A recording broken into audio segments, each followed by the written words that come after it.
Terima kasih, Datuk Seri Yang Dipertua. Bismillahirrahmanirrahim. Assalamualaikum warahmatullahi wabarakatuh. Terima kasih Tan Sri Yang Dipertua kerana telah memberikan saya ruang untuk turut bersama dalam membahaskan Tita Diraja pada hari ini. Pertamanya dengan penuh hormat, patik merafak sembah dan menjunjung kasih ke atas pertabalan ke bawah duli Yang Maha Mulia Seri Paduka Baginda Yang Dipertuan Agung Sultan Ibrahim Ilmi Almarhum Sultan Iskandar sebagai Yang Dipertuan Agung yang ke-17.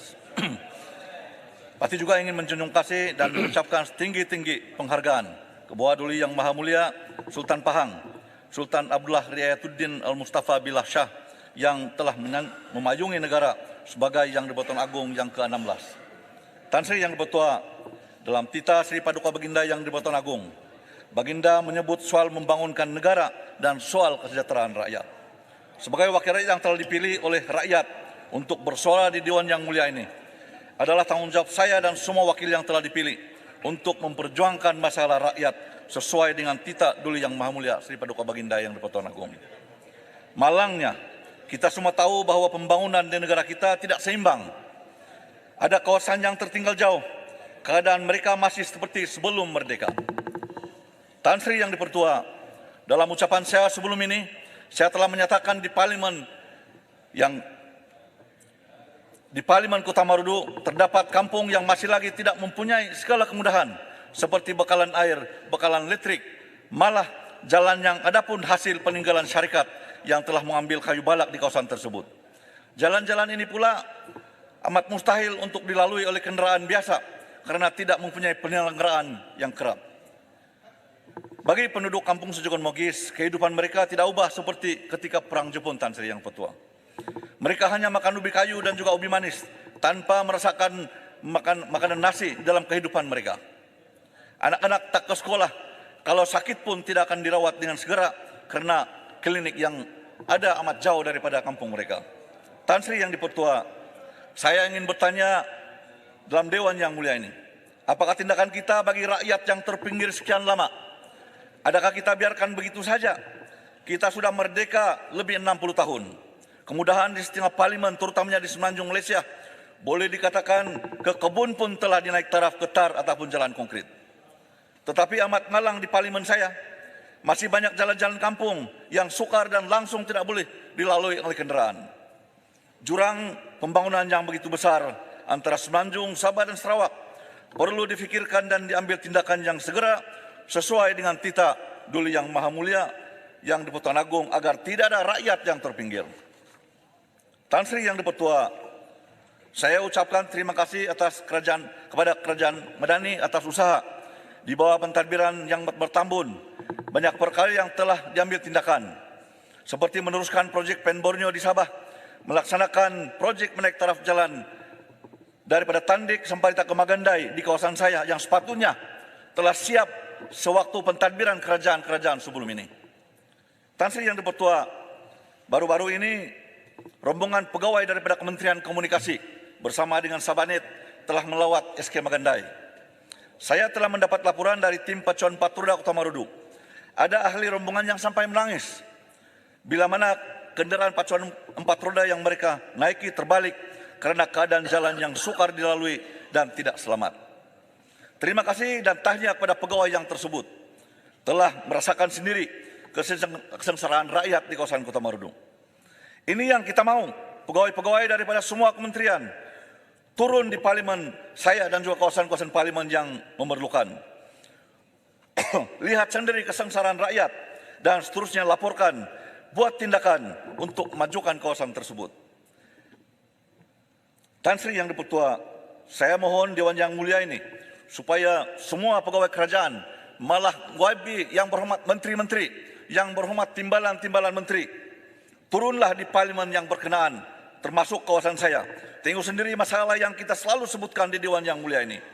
Rakyat yang marah dengan kita kerana membaik pulih jambatan gantung yang merupakan laluan anak ke sekolah pun gagal kita laksanakan. Banyak keperluan rakyat yang kita telah hantar permohonan sejak daripada tahun yang lalu pada kementerian yang berkaitan seperti Kementerian Ekonomi, KKDW, Kementerian Perdagangan dan Komoditi, Kementerian Pertanian, KKTP dan ICU.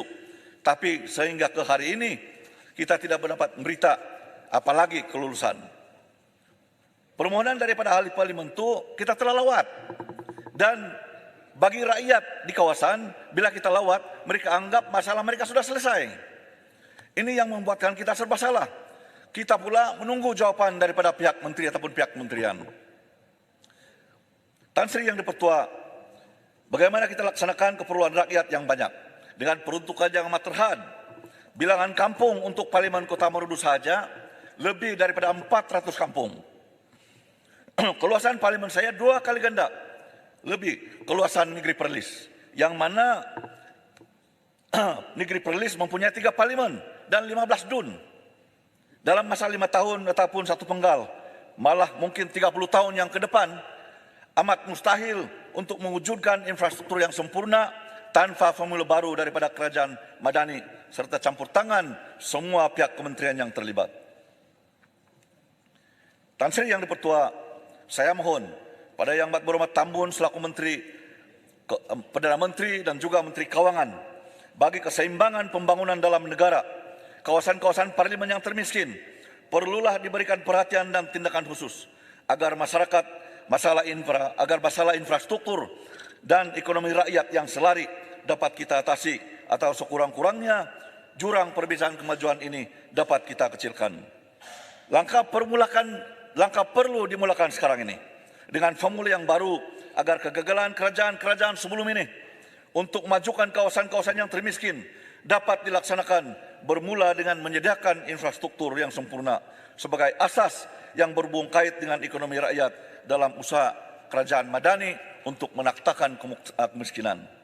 Tan Sri Yang Dipertua, saya mendapat makluman daripada KKDW dalam tahun ini telah diluluskan satu peruntukan menaikkan taraf Jalan Torintidon Kota Marudu. Terima kasih kepada Yang Berhormat Bagan Datuk selaku Menteri KKDW. Dalam masa yang sama, saya mohon agar jalan-jalan utama yang lain dapat diberikan perhatian. Untuk tindakan yang serentak memang amat mustahil. Tapi saya merayu kepada pihak KKDW agar dapat meluluskan sekurang-kurangnya 1 ataupun 2 batang jalan utama setiap tahun untuk dinaik taraf. Sekali lagi saya ingin menyebut supaya direkodkan dalam Dewan Yang Mulia ini antara jalan yang perlu dinaik taraf, yaitu Jalan Garib Subayan Lotong ke Membatu, Jalan Tagibang, Jalan Enderasan Laut ke Muhang, dan saya ingin sebut dalam Dewan Yang Mulia ini, Jalan Muhang ini, Tan Sri Speaker, telah pun mengorbankan sekurang-kurangnya 3 nyawa kerana keadaan jalan yang amat berbahaya. Keempat, Jalan Gomon Timbagan, Jalan Pinawantai Narandang, Jalan Koromoko, Jalan Kirangawan, Jalan Sekuatir, Rampai Bonsiku, Jalan Sorinsim Bembangan Tungab, dan Jalan Sensongon Suyat ke Sensongon Mogis. Tan Sri Yang Dipertua, tidak boleh dinafikan bahawa pendidikan adalah asas penting dalam kita mengangkat martabat ataupun mengubah status rakyat kita. Di Kota Marudu, banyak lagi sekolah yang masih bangunan kayu dalam keadaan bangunan yang uzur dan perlu dinaik taraf. Daripada 32 sekolah rendah, 2 bangunan yang perlu dibina semula dengan kadar yang segera, yaitu SK Sunsui dan juga SK Bengkongan. 10 sekolah yang masih bangunan kayu pula yang lain, SK Langkun, SK Marak-Parak, SK Sampir, SK Gaman, Tagibang, Panaitan, Mangin, Koromoko dan Gana serta Magandai perlu juga diberikan perhatian kerana juga mendapat pertarafan yang tidak selamat. Di kawasan Matunggung pula yang di bawah pentadbiran PPD Kudat, antara sekolah yang perlu diberikan perhatian adalah SK Enderasan Laut, Pinawantai, Subayan, SK Dualug, Lotong, Penudahan serta SK Bingelon yang juga telah mendapatkan pengiktirafan daripada JKR bangunan yang tidak selamat. Selain daripada itu, kemudahan guru pula. Terdapat 20 buah sekolah di kawasan Kota Marudu yang rumah gurunya disetiarkan juga tidak selamat. Demi memastikan suasana pembelajaran yang terbaik dan kebajikan guru-guru pula terbelah, saya mohon pihak Kementerian Pendidikan melihat perkara ini dapat diatasi dengan kadar yang segera. Tan Sri Yang Dipertua, pada 28 Februari yang lepas, semua MP daripada Sabah telah dipanggil untuk taklimat khas pemberian khas 300 juta oleh KSP ataupun Ketua Setiausaha Perbendaharaan mengenai dengan berhubung kait dengan perkara 11C-1-E, yaitu 2/5 ataupun 40% daripada pungutan teks negeri Sabah. Sebagai ahli yang berhormat daripada Sabah, saya rasa bertanggungjawab penuh juga untuk mengulas perkara ini kerana ianya amat sinonim dengan kehidupan negeri Sabah yang antara negeri yang termiskin. Bagi merancangkan pembangunan di negeri Sabah, perkara 112C dalam perlembagaan ini merupakan perkara asas yang untuk kita majukan Sabah dengan lebih efektif.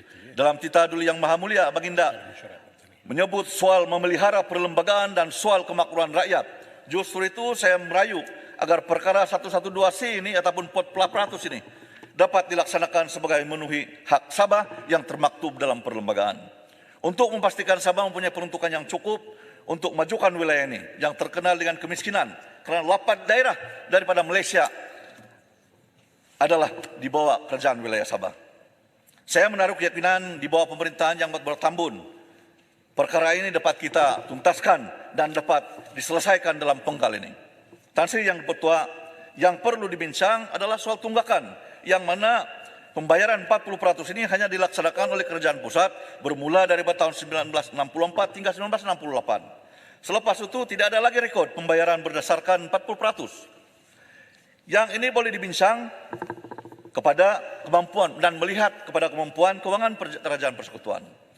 Tetapi bagi memudahkan pembayaran yang baru, bagi pendapat saya tidak begitu sukar. Contohnya bermula pada tahun 2025. Sabah boleh dibayar 40% ini berdasarkan pungutan teks daripada wilayah Sabah pada tahun 2024. Mana yang susahnya? Tidak ada istilah uang, tidak ada uang karena teks telah pun dipungut daripada wilayah Sabah. Dan Sri Yang Bertuah, seperkala lagi yang saya ingin sentuh adalah masalah kadar tambang. Saya bersetuju dengan Datuk Bung baru-baru ini. Ramai belia-belia kita dan juga bukan saya belia, rakyat Sabah berhubung dengan kita sebagai ahli wakil rakyat daripada Sabah, menyatakan bahawa adalah satu kesengsaraan kepada rakyat Sabah bila mana musim perayaan syarikat penerbangan kita MAS ini menaikkan harga hingga ke 3.000 lebih, even economy class. Begitu juga Tan Sri Yang Bertuah, syarikat tambang murah ini pun boleh menaikkan harga tiket salak KKL sehingga melebihi RM3.000. Menghairankan kita. Mana tambang murahnya yang merupakan tagline syarikat tersebut, everyone can fly. How to fly? Dengan kadar yang begitu tinggi. Kita mohon agar pihak Kementerian Pengangkutan simak perkara ini, bagilah harga tetap yang mampu bagi rakyat Sabah dan Sarawak. Tan Sri Yang Bertuah, sedikit yang saya ingin rumuskan di sini. Saya mohon apa juga yang disuarakan melalui Dewan Yang Mulia ini dapat direkodkan dan juga diambil perhatian oleh semua kementerian agar ianya mendapat pembelaan dan kita tidak akan payah untuk setiap tahun bercakap benda yang sama soal kemiskinan kalau di daerah saya ataupun di parlimen saya Kota Marudu. Kita bukan kebanggaan kita untuk bercakap soal kemiskinan ini. Pada saya kalau boleh saya mengelak untuk bercakap soal kemiskinan, tapi ini adalah tuntutan rakyat yang perlu kita utarakan di Dewan Yang Mulia ini. Kita tidak dapat bercakap soal global, soal macam mana mengatasi masalah negara, karena kita lebih tertumpu kepada masalah rakyat di kawasan sendiri.